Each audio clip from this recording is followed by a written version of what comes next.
بسم اللہ الرحمن الرحیم۔ السلام علیکم محترم ناظرین، حاجی شکور کے بارے میں ہر جگہ اچھی اچھی باتیں مشہور تھیں، لیکن میں تو ان کا سب سے بڑا قدردان تھا۔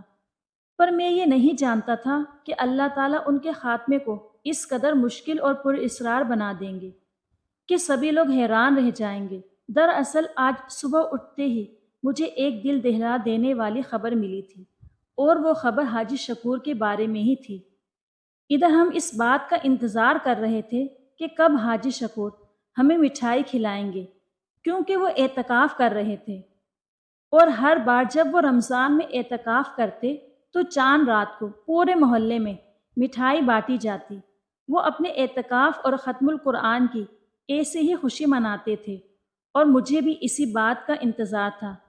29واں روزہ تھا، شاید کل عید کا اعلان ہو جاتا کہ تبھی مسجد سے ایک اعلان ہوا جس نے سبھی کو حیران کر دیا۔ اعلان کے مطابق حاجی شکور اپنے خیمے میں، جہاں انہوں نے اعتکاف کیا تھا، مردہ پائے گئے تھے۔ حالانکہ وہ جوان تھے، عمر ہی کیا تھی، 55 سال۔ 55 سال کی عمر میں انہوں نے 4 حج کیے تھے، مگر کوئی سوچ نہیں سکتا تھا کہ وہ اتنی کم عمری میں اللہ کو پیارے ہو جائیں گے۔ یہ بات کسی کو سمجھ نہیں آئی تھی کہ حاجی شکور اتنی جلدی اس دنیا سے چلے گئے، جبکہ ان کو نہ ہی کوئی بیماری تھی اور نہ ان میں موت کے آثار ظاہر ہوئے تھے۔ رات کو ٹھیک ٹھاک سب کے ساتھ انہوں نے تراویح پڑھی، البتہ کچھ گمسم ضرور تھے۔ میں سمجھا کہ وہ شاید اللہ کی یاد میں مگن ہیں، مگر اس کے بعد جو ہوا اس نے ہم سب کو حیرت میں ڈال دیا تھا۔ میں جلدی سے بھاگا ہوا مسجد کی طرف گیا۔ میں انہیں دیکھنا چاہتا تھا، ان کا دیدار کرنا چاہتا تھا، کیونکہ ان سے عقیدت بہت زیادہ رکھتا تھا۔ مگر جب میں مسجد پہنچا تو ایک عجیب سی بو میرے ناک سے ٹکرائی۔ میں تو حیران ہو کر رہ گیا۔ تب مسجد کے امام نے مجھ سے کہا کہ بیٹا، عجیب معاملہ ہوا ہے کہ حاجی شکور کے خیمے سے بہت گندی بدبو آ رہی ہے۔ حالانکہ رات کو انہوں نے اپنا لباس بھی تبدیل کیا تھا، مگر اس کے باوجود ان سے اتنی گندی بدبو آ رہی ہے کہ ان کی میت کو زیادہ دیر تک یہاں رکھنا ہمارے لیے ممکن نہیں ہوگا۔ میں امام صاحب کی یہ بات سن کر پریشان ہو گیا۔ اگر مجھے اتنی بدبو خود محسوس نہ ہوتی تو میں کبھی امام مسجد کی بات پر یقین بھی نہیں کرتا، لیکن سچ تو یہ ہے کہ پوری مسجد بدبو سے بھری ہوئی تھی۔ مجھے یقین نہیں آ رہا تھا کہ اتنے نیک شخص کے ساتھ مرنے کے بعد یہ معاملات بھی ہو سکتے ہیں۔ میں نے اس بارے میں کچھ نہیں کہا تھا۔ گھر جا کر میں نے اپنی والدہ کو بتایا کہ یہ معاملہ پیش آیا ہے۔ ان کی آنکھوں میں آنسو آ گئے۔ کہنے لگی، لوگ تو بہت باتیں کر رہے ہیں کہ حاجی شکور نے ضرور ایسا کوئی گناہ کیا ہوگا جس کی اسے سزا مل رہی ہے۔ اللہ نے اس کا پردہ سب کے سامنے چاک کر دیا، اور اس کی نیک نامی جو کہ جھوٹ پر مبنی تھی، اس کی حقیقت بھی سبھی کے سامنے آ گئی۔ لیکن ہم کیسے بھول سکتے تھے؟ حاجی شکور نے ہمارے ساتھ بہت نیکیاں کی تھی، چاہے وہ امی کے علاج کے پیسے دینا ہو یا پھر ہر مہینے ہمیں راشن فراہم کرنا۔ یہ ان دنوں کی بات ہے جب ابا کے جانے کے بعد ہمارے گھر میں فاقوں تک کی نوبت آ گئی تھی۔ رشتہ داروں نے آنکھیں ماتھے پر رکھ لی تھی، مگر حاجی شکور ہمیں نہیں بھولا تھا۔ پھر اتنے نیک شخص کے ساتھ یہ معاملہ کیسے ہو سکتا ہے؟ اسی بات پر میں اور امی دونوں حیران ہو رہے تھے۔ باقی لوگ تو باتیں بنا رہے تھے، مگر ہمیں حاجی شکور کے کیے ہوئے احسانات یاد آ رہے تھے۔ اس پر ستم تو یہ ہوا کہ حاجی صاحب کے گھر والوں نے بھی اسے غسل دینے سے انکار کر دیا، کیونکہ ان کی لاش سے بہت زیادہ بدبو آ رہی تھی، ایسی بدبو کہ کوئی پاس بھی نہیں جانا چاہتا تھا۔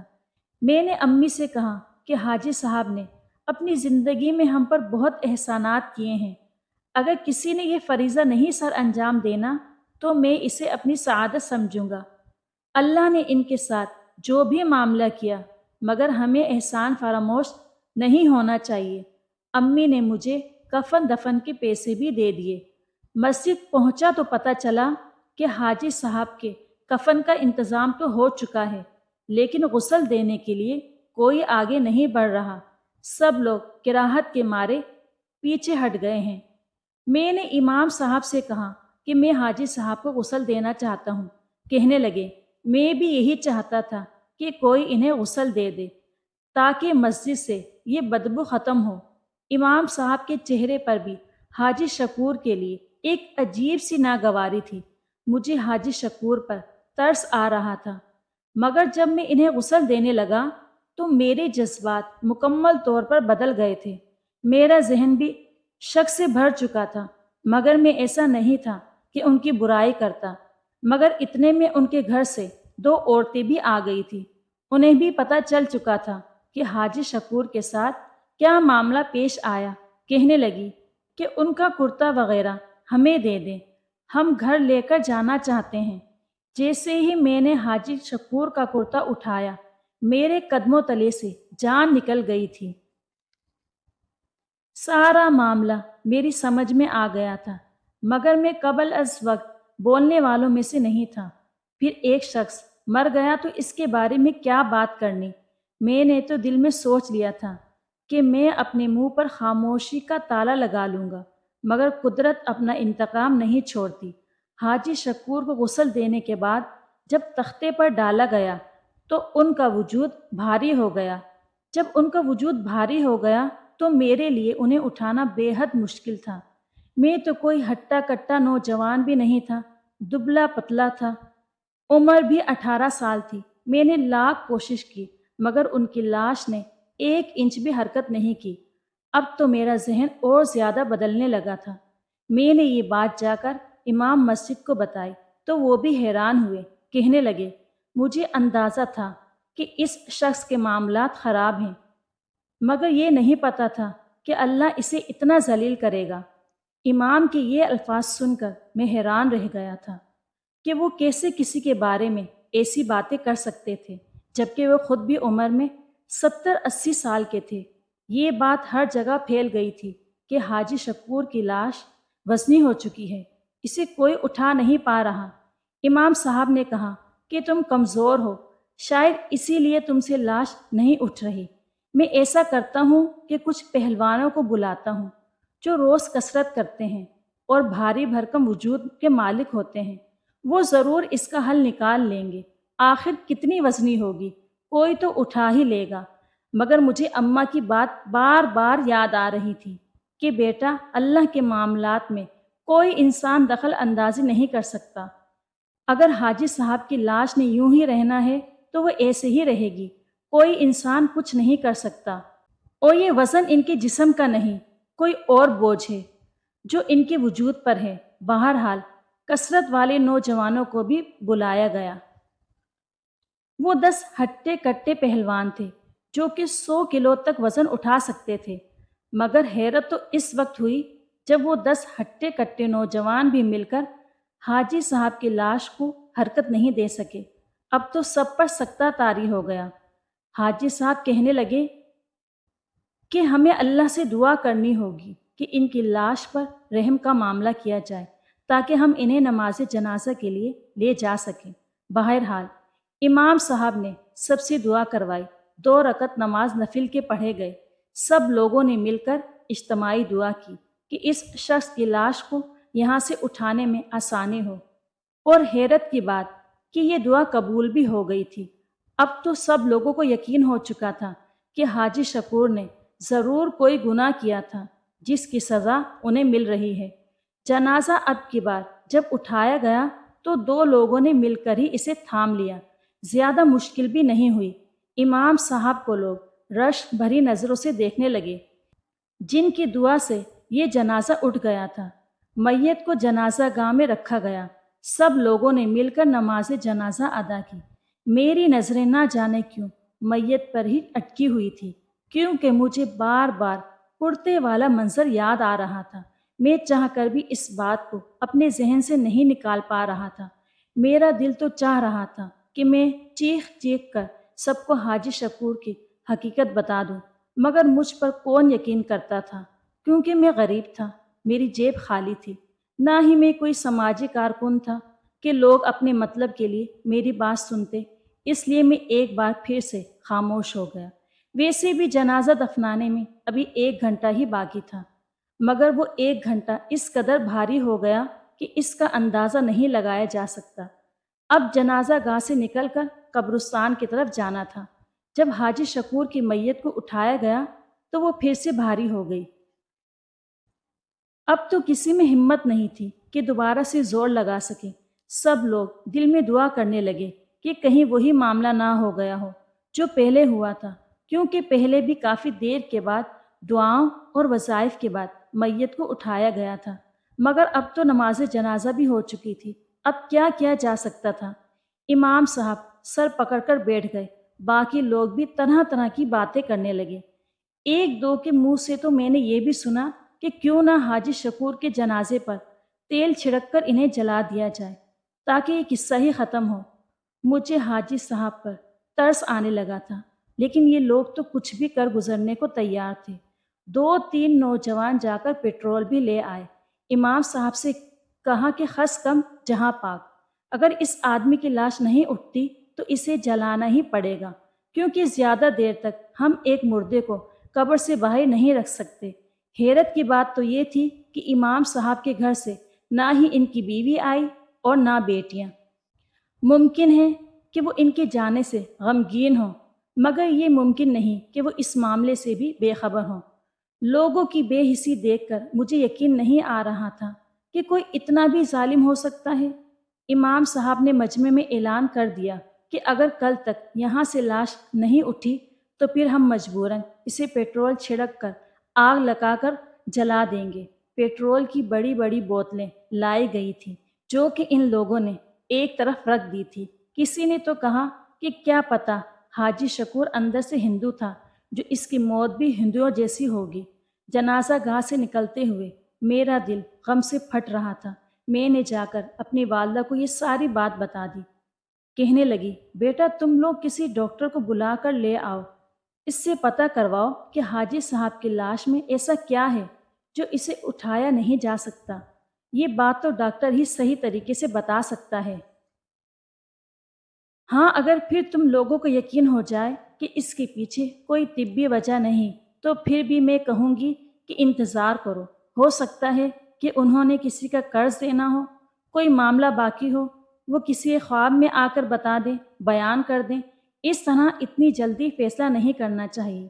اماں کی بات جو ڈاکٹر کے حوالے سے تھی مجھے درست لگی۔ میں نے جا کر امام صاحب کو یہ بات بتا دی۔ وہ بھی پریشان بیٹھے ہوئے تھے۔ کہنے لگے، بیٹا مجھے ڈر ہے کہ کہیں اس جنازے کی وجہ سے کوئی فتنہ نہ برپا ہو جائے۔ تم تو جانتے ہو کہ یہ معاملہ کتنا نازک اور حساس ہے۔ ایسی باتیں جنگل کی آگ کی طرح پھیل جاتی ہیں۔ پھر حاجی صاحب کی لاش سے بھی بدبو آ رہی تھی۔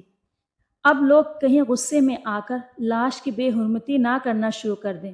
میں خود ایسا نہیں چاہتا، مگر کیا کروں، لوگوں کے جذبات بھی تو نہیں روک سکتا۔ امام صاحب نے بھی اس بات پر اتفاق کیا کہ ہمیں ڈاکٹر کو بلانا چاہیے جو مکمل طور پر لاش کا معائنہ کرے اور ہمیں بتائے کہ مسئلہ کیا ہے۔ کبھی کبھی انسانی جسم میں بھی تو ایسی تبدیلیاں آ جاتی ہیں جس کی وجہ سے اس کے وجود کا وزن بڑھ جاتا ہے۔ مگر بیٹا جتنی بھی تبدیلیاں آ جائیں، لاش دیکھنے میں پہلے جیسی لگتی ہے اور وزن زیادہ ہو گیا ہے، یہ بات عجیب ہے۔ بہرحال ہمیں ڈاکٹر کو دکھا دینا چاہیے تاکہ اگر کل کو ہم کوئی اور کارروائی کریں تو ہم پر یہ الزام نہ آئے کہ ہم نے صبر نہیں کیا یا تحقیق نہیں کی۔ حاجی شکور کی لاش کو پلاسٹک کے کور سے ڈھک دیا گیا تاکہ بارش وغیرہ نہ پڑے، مگر ایک بات تو میں بھی جانتا تھا کہ وہاں آس پاس کتے بلیاں ہر طرح کے جانور گھومتے پھرتے رہتے تھے۔ دنیا بھی کتنی بے رحم ہے۔ ایک مردہ شخص جو کسی کو کچھ کہہ بھی نہیں سکتا، اس سے لوگ اتنی نفرت کر رہے تھے۔ میں نے دل میں سوچ لیا تھا کہ میں حاجی شکور کی میت کا پہرا دوں گا، بیٹھا رہوں گا وہاں پر کہ کوئی جانور قریب آ کر میت کی بے حرمتی نہ کرے۔ مگر میں کیا جانتا تھا کہ آج کی رات مجھ پر مزید راز منکشف ہونے والے ہیں۔ میری والدہ کو بھی اس بات پر کوئی اعتراض نہیں تھا کہ میں میت کا پہرا کروں، مگر خدا کی قسم کھا کر کہتا ہوں، رات 3 بجے تک وہاں بیٹھنے کے بعد مجھے وہاں مزید پہرا دینے کی ضرورت محسوس نہیں ہوئی، کیونکہ جو بھی جانور آتا تو وہ دور سے ہی میت کو دیکھ کر چلا جاتا، جیسے وہ بھی حاجی شکور کے دنیا سے جانے کا غم منا رہا ہو۔ میں اس بات پر حیران تھا، سمجھ نہیں پا رہا تھا کہ حاجی شکور اللہ کے قریب تھا یا پھر اللہ کے عذاب میں آیا ہوا ہے۔ کچھ نشانیاں ایسی تھیں جو صرف نیک لوگوں کے ساتھ ہوتی ہیں، اور کچھ ایسی جو اللہ بدکار لوگوں پر مسلط کرتے ہیں۔ بہرحال صبح 8 بجے کے قریب ڈاکٹر سالار آ گئے۔ امام صاحب بھی ساتھ تھے۔ انہوں نے کہا کہ آج چل کر میت کا معائنہ کر لیں۔ ڈاکٹر صاحب آئے۔ میں نے جب ڈاکٹر صاحب کو دیکھا تو مجھے خوشی ہوئی تھی، کیونکہ وہ بھی باریش آدمی تھے، کافی نیک معلوم ہوتے تھے، مگر انہوں نے ایک شرط رکھی۔ کہا کہ میں میت کا معائنہ اکیلے میں کروں گا، کیونکہ اگر مرحوم میں کوئی کمی ہوئی یا کوئی ایسا معاملہ ہوا جس کی وجہ سے ان پر اتنی سختی ہو رہی ہے تو میں کسی سے نہیں کہوں گا۔ مجھے کسی کے راز افشا کرنے میں کوئی دلچسپی نہیں ہے۔ ڈاکٹر سالار کی بات بھی مجھے بہت درست لگی تھی۔ ہم نے ڈاکٹر سالار کو اکیلا چھوڑ دیا تھا، مگر ان کے ہاتھ میں کوئی آلہ نہیں تھا، کوئی سوئی، کینچی، کوئی سرجری کا آلہ، کچھ بھی نہیں۔ وہ تو خالی ہاتھ آئے تھے، اور خالی ہاتھ ہی ہم نے انہیں جاتے دیکھا۔ امام صاحب نے ان سے پوچھا کہ کیا معاملہ ہے اس میت کے ساتھ۔ ڈاکٹر سالار نے عجیب جواب دیا۔ کہنے لگے کہ اب آپ میت کو اٹھا کر دیکھیں، کوئی مسئلہ نہیں ہوگا۔ ہمیں تو ڈاکٹر سالار کی بات پر پہلے پہل یقین ہی نہیں آیا، کیونکہ ہم تو بہت کوشش کر چکے تھے، مگر میت کو ہلانا ہمارے لیے مشکل ہو گیا تھا۔ بہرحال ڈاکٹر صاحب کے کہنے پر جیسے ہی ہم نے میت کی چارپائی کو اٹھایا تو حیرت کی انتہا نہ رہی۔ میت اپنی جگہ سے ہل چکی تھی، پر جب ہم نے انہیں کندھے پر اٹھایا تو اس میں بھی کوئی دقت نہیں ہوئی۔ امام صاحب اور میں ہی وہاں پر تھے، تیسرا کوئی آدمی نہیں تھا۔ سبحان اللہ! مگر یہ سب ہوا کیسے؟ ڈاکٹر سالار نے ایسے کیا کر دیا جو ہم 2 دن میں نہ کر سکے؟ امام صاحب مجھ سے پوچھنے لگے تو میں بھی حیران ہونے لگا۔ ڈاکٹر صاحب کے ہاتھ میں کچھ نہیں تھا، نہ انہوں نے زیادہ وقت لیا۔ ہم تو بس تھوڑا دور گئے تھے، انہیں ہم نے تنہا چھوڑا تھا میت کے ساتھ، اور اس کے بعد جب ہم وہاں پر آئے تو میت کو اٹھانا آسان ہو گیا تھا۔ باقی لوگوں کو بھی ہم نے یہ بات بتا دی۔ صبح کے تقریباً 9 بجے ہی ہم نے حاجی شکور کو دفن کرنا تھا۔ باقی کے لوگ بھی آ چکے تھے۔ حاجی شکور کی قبر تو پہلے ہی کھودی جا چکی تھی، اس لیے اسی میں انہیں دفنایا گیا۔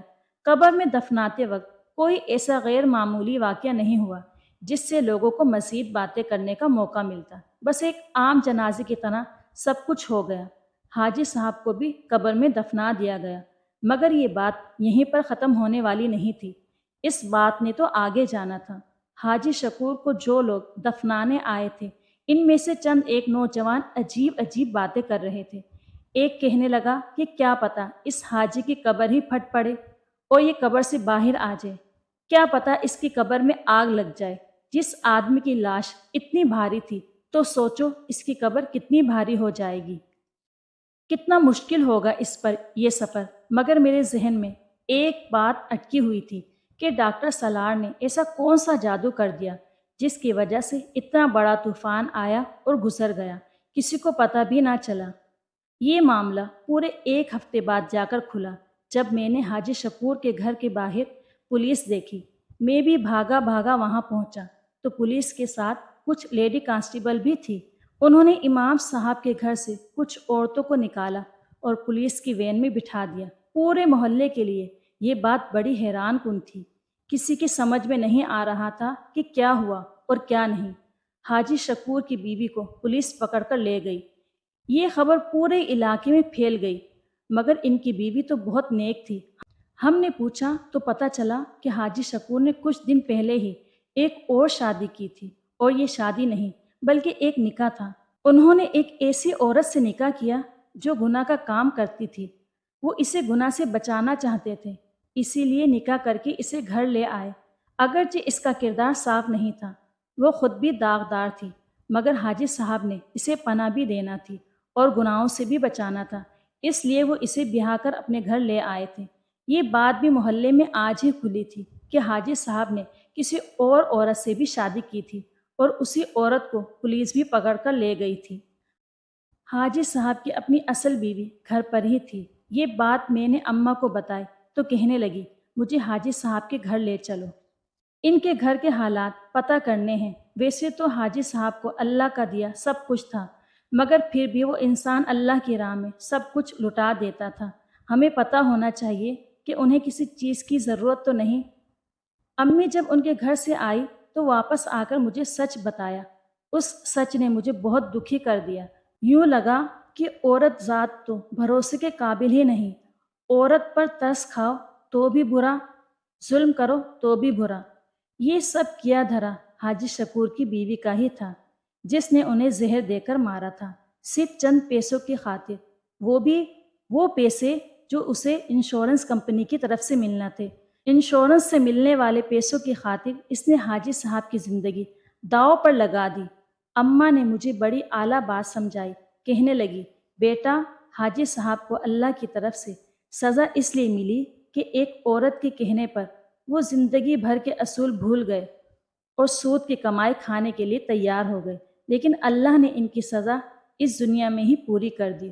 اور انصاف ان کو یوں ملا کہ ڈاکٹر سالار نے جب آ کر ان کی میت کو دیکھا تو انہیں پتہ چل گیا تھا کہ حاجی صاحب کی موت بلا وجہ نہیں ہوئی، ان کی موت طبی ہرگز نہیں تھی۔ اسی لیے تو سچ جاننے کے بعد حاجی صاحب کو اللہ نے زمین میں جگہ دے دی۔ اگر ایسا نہ ہوتا تو کسی کو بھی سچ پتہ نہ چلتا۔ اس میں اللہ کی یہ حکمت تھی۔ مگر اللہ نے ان کو سود کھانے کی سزا بھی اسی دنیا میں دے دی، کیونکہ باقی کمائی تو ان کی حلال کی تھی، مگر آخر میں انہوں نے جو غلطی کی اس کی سزا اللہ نے انہیں دنیا میں ہی دے دی۔ سچ ہے کہ سود اللہ کے ساتھ جنگ کرنے کے مترادف ہے۔ اللہ ہم سب کو اس لعنت سے بچائے، آمین۔ آپ کو اگر یہ کہانی اچھی لگی ہے تو اس ویڈیو کو لائک اور شیئر کیجیے، اور اس طرح کی مزید کہانیاں سننے کے لیے ہمارے چینل کو ضرور سبسکرائب کیجیے۔ کہانی سننے کا شکریہ۔